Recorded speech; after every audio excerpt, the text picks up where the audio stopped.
Hi guys, it's Oren here. Welcome to my second vlog from my master's degree in strength and conditioning with St. Mary's University, Twickenham. Today we'll be looking at skills versus capacities in speed and agility movements and looking at two different athletes performing these. Our first athlete, Ryan, will be demonstrating first a linear speed drill. So we start by observing Ryan sprint from a diagonal profile, again going at full speed here. Next we'll slow it down ever so slightly and have a look at his movement. Again, it appears that he is achieving reasonable triple extension as he sprints through. Next on, from a side profile, we'll go full speed here as Ryan accelerates through the speed gates over a 10-meter sprint. If we freeze frame here, we can see there's a little bit of a rounding forward of the trunk, an inability to stay fully upright although he's leaning forward, but again, a slightly more open back would be more ideal in this situation. And here we observe from a front on view, perhaps a little bit stiff through the limbs as he swings through. That arm drive could do it, giving a little bit more propulsion in the forward direction as he sprints through the 10 meters. And his time is given here as 2 seconds and 9 milliseconds for that 10-meter sprint. Again, comparing with normative data for other footballers, which is his sport, it compares reasonably favourably. Next, we performed a counter movement jump with Ryan in order to assess for limb imbalances and strength deficiencies, which appeared not to be the case. It appeared as though any downfalls in Ryan's time on the 10-meter sprint were due to skill deficiencies as opposed to capacities. Therefore, we decided to try and fix any curvature in the thoracic spine through dowel movements where the thoracic spine was extended, and then through arm drives and subsequently wall sprints in order to improve his form on the sprints. Lastly, in order to increase his proprioceptive awareness of any stiffness to the lumbopelvic region, we implemented some scorpion stretches and mobility drills in order to mobilize the hips and lower back area, thus making his sprint a more fluid movement pattern. So the second athlete we'll be looking at performing the 10-meter sprint is myself. So we start off by observing the sprint through a front-on view. As we can see here, there's a little bit of tightness through the upper body, lack of mobility as that sprint is being performed, but also notably a slight imbalance from one foot to the other. As we freeze the frame, we can see the arm movement is still looking quite natural. The arms driving back, allowing for better propulsion in the forward direction. We'll now look at the acceleration phase of the 10-meter sprint from a side-on profile.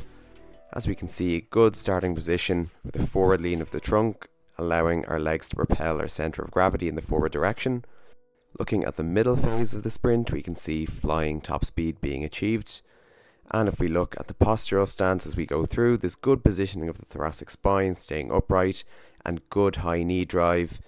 However, we can observe an inability to achieve full dorsiflexion through the ankles.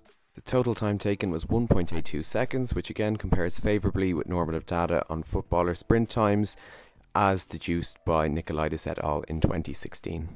To further investigate potential limb imbalances, as was identified earlier, we performed a counter movement jump where we saw a significant difference in force production in the right and the left leg. We then further investigated, again performing a mid-thigh pull to see the max force output on each of the legs. And again, we can see that there was a significant difference with the right leg producing a lot more force than the left. In order to address some of the stiffness and mechanical faults observed in the sprints, we decided to implement a B-skip drill, which worked on our technique, allowing for full raising of the knees and full knee extension without early flexion through the run. We followed that with a dowel B-skip to bring it all together and to encourage correct positioning of the thoracic spine as we run. We then implemented some tib raises in order to encourage dorsiflexion and strengthen the tibialis anterior muscle groups. Again, better dorsiflexion through the sprinting pattern allows for greater ankle stiffness when rebounding on the runs. We then performed some knee to wall tests, which can be used for both training and diagnostic purposes. In this instance, we can see that the right ankle was slightly less flexible than the left, with a distance of 12 centimeters achieved on the right, with 15 centimeters from the wall achieved on the left. For some unilateral strength and power work, we started off with some single leg hurdle hops on the left leg to increase the power production, and then into some single leg glute bridges, again performing strength exercises through the left hand side. We then went into some more general bilateral strength exercises, the first one being a reverse Nordic, again encouraging strength through that knee extension and increasing the strength of the quads. And although our capacity deficiency was observed primarily to the left leg, these bilateral strength exercises will still come of benefit and produce some training transfer. The second one was a Nordic hamstring curl, again encouraging strength through that knee flexion action. We finished our training intervention with a contrast training approach, going into some banded broad jumps, again pairing strength and power exercises in such a way it can improve neuromuscular recruitment before going into these explosive exercises. We now return to Ryan to observe some capacity deficiencies through a 180 cut change of direction drill. We can see from the first side-on profile that he can't produce force quickly through that turn. Again, he's using the outside leg to produce braking force, but this inability to produce enough force is causing a little bit of lateral trunk flexion. And if we look at it from the front profile, we can see that the trunk is also bent forward as he's coming to a stop. If we consider the pathophysiology of ACL injuries in football, we know that according to Mark et al. In 2020, they most commonly occur with change of directions at angles of 45 degrees with respect to a running plane. So we decided to have a look at Ryan do some of these running drills where he's doing a similar change of direction.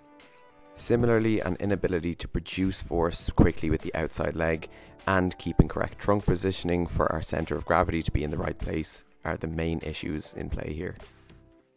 To improve power production in the frontal plane, we did some banded lateral jumps and followed that with some back extension exercises in order to help strengthen the erector spinae and keep the trunk more upright through the turns. Returning now to myself, we're going to observe some skill deficiencies through the same change of direction drills. The first one we'll look at is that 180 cut, and as we can see coming into that turn, the braking force and that re-acceleration force is all coming through that inside leg as opposed to the outside. In turn, if we slow it down, causing a little bit of lateral trunk flexion in the opposite direction, again making it more difficult to get underneath that centre of gravity as we turn and push off in the opposite direction.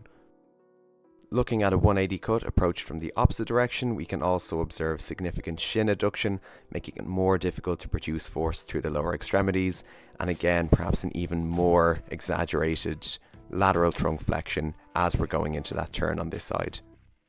We subsequently moved on to looking at a 45-degree cut, and again faults are observed in terms of that foot placement as we come towards that change of direction cone, the inside leg being used primarily with very little use of the outside leg, all of the braking force and re-acceleration force coming through, and again not getting low enough and getting around the centre of mass to push off.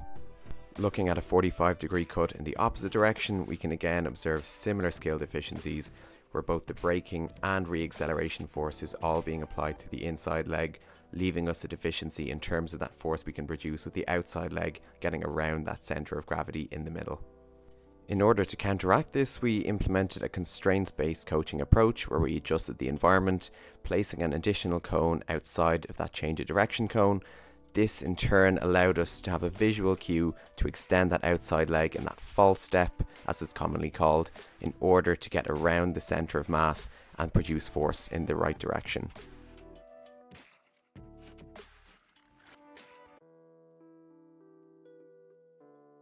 We then moved on to some other isolated exercises in order to improve that motor control. The first one being a banded squat in order to prevent against that shin adduction and increase our ability to extend the knees outwards. Then we moved on to some lateral skater jumps in order to better improve that pushing off force with that outside leg, which was lacking in our initial assessment of the change of direction drills. To help prevent against that lateral trunk flexion, we then did some side planks on either side, and this will encourage anti-lateral flexion of the trunk and again remaining stable, allowing us to have better trunk orientation through the change of direction drills. So that concludes the training interventions and hence the vlog as a whole. I hope you found it to be beneficial. Please find above any of the references I used throughout the vlogs and hope to see you back very soon.